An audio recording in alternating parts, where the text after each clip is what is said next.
my brother and I were both readers, and at some point along the way, I decided that I wanted to be a writer.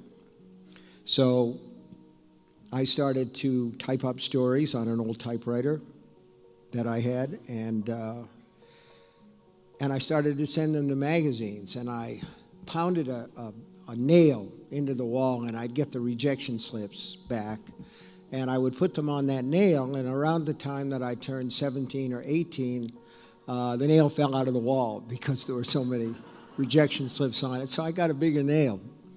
And if there's any secret that I know to success, it's if you don't succeed, get a bigger nail.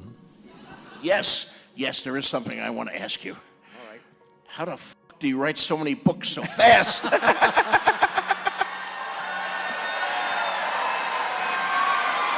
I think, I've had a really good 6 months. I've written 3 chapters, and you've finished 3 books in that time.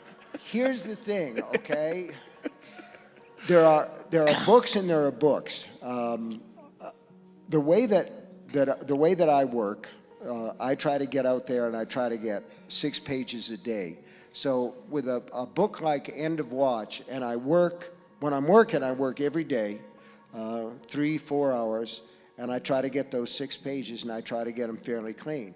So if the manuscript is, let's say, 360 pages long, that's basically 2 months' work. It's concentrated, but it's but that's assuming that it goes well. And you do hit 6 pages a day?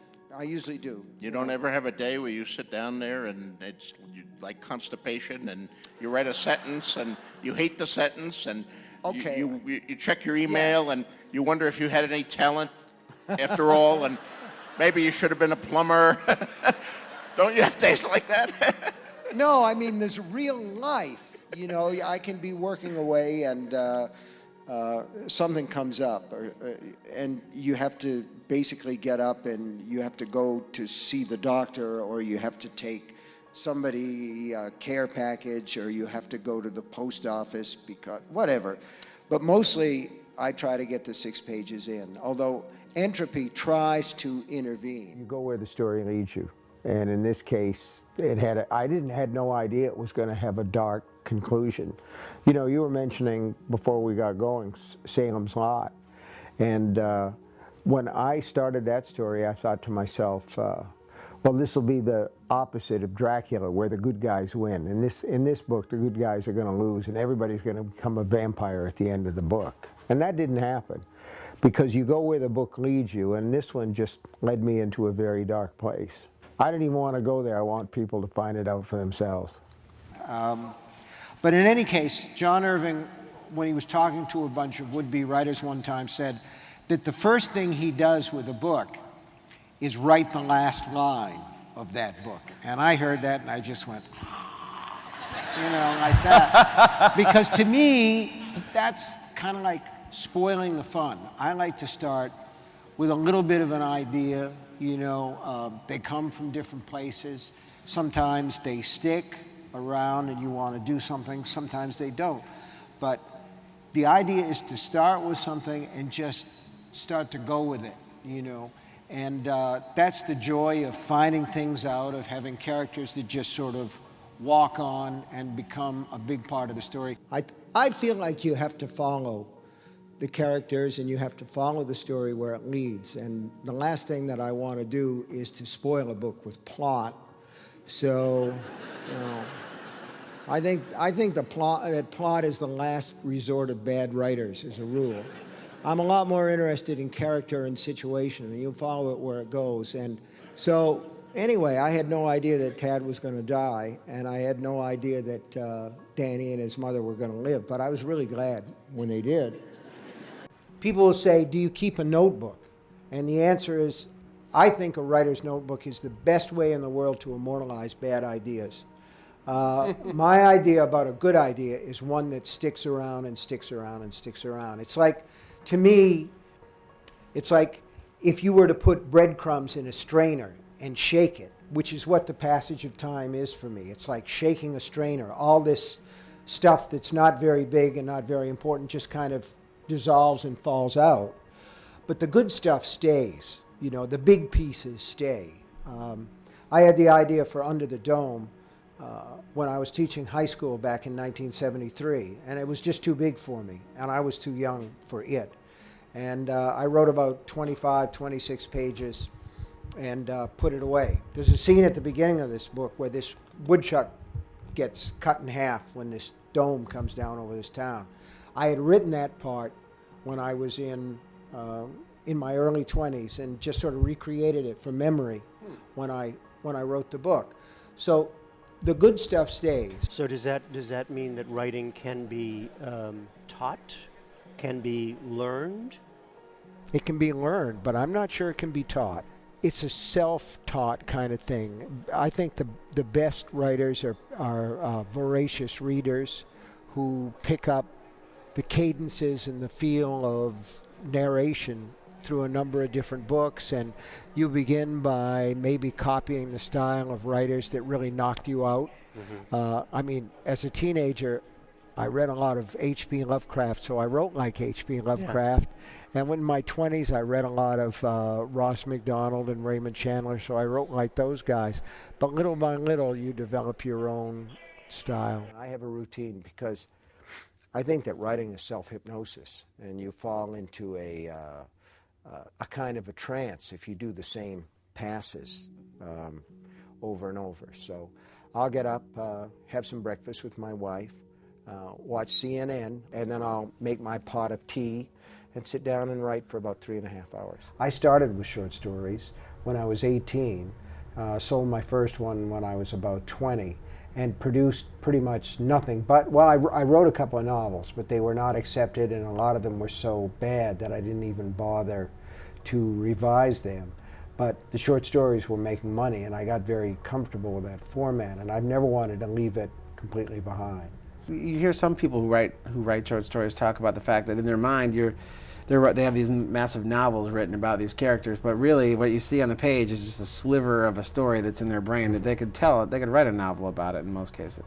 Is that true? It is true, and what happens to me a lot of times is I will start out saying this would be a terrific short story idea, and it balloons and becomes a novel. Misery started as a short story, and Gerald's Game started as a short story. Those were things that I thought would be small and grew to a size where they would be a novel.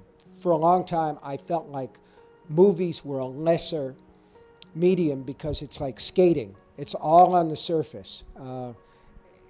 Every now and then, some movie will be reduced to doing a voiceover, you know, where this character is talking, and I just kind of go, to get the interior life. Yeah, and I just kind of go, no, you've clearly mistaken this medium for something that it's not.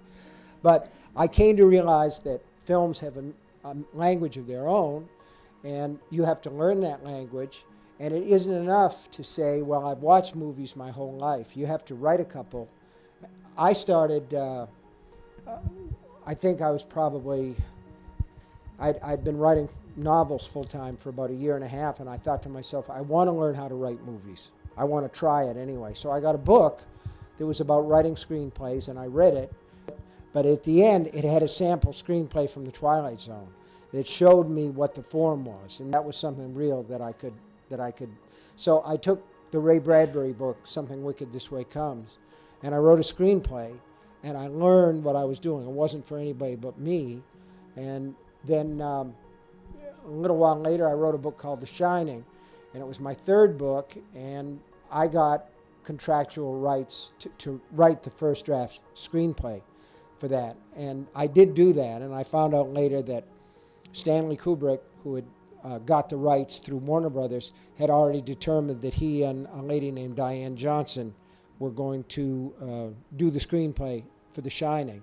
So they basically, my screenplay went in and they said, no, this won't do, and then they went on to what they really wanted to do, which was fine. I wasn't angry or upset. You're not, after a while. You get thousands of rejection slips before you break through. You kind of get used to that, and it's just part of the game.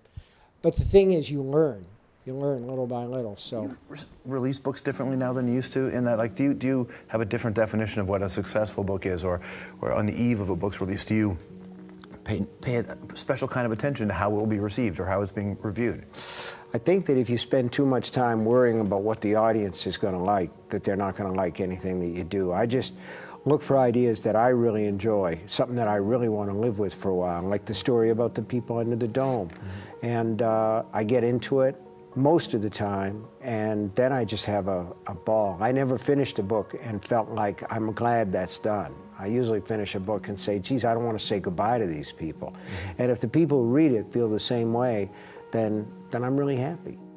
Look, you know, a lot of these interviews, the question that's the worst is people will say, where do you get your ideas? I don't know where I get them, you know, and if I did, man, would I tell you? I mean, Jesus, they've been good to me. All I know is that I sit down and I turn on the machine, and there's always that first 10 minutes that's like smelling a dead fish or walking into a monkey house. And then something will click a little tiny bit, and that leads to something else. And it's like choo, choo, choo, choo, choo, choo, choo, choo, until it's going faster and faster. And then you hit this kind of escape velocity. You're gone. The world, the normal, mundane, sort of stupid world where you got to do the breakfast dishes and you got to make the beds, you know, and you got to worry about getting the kid to the dentist. All that's gone. But there's a place where you have to walk away from it because it's so kind of addictive that otherwise you might just sit there and skip meals and just be lost in that world. And you wouldn't want to do that because that's sort of the way crazy people are in institutions. You know what I'm saying?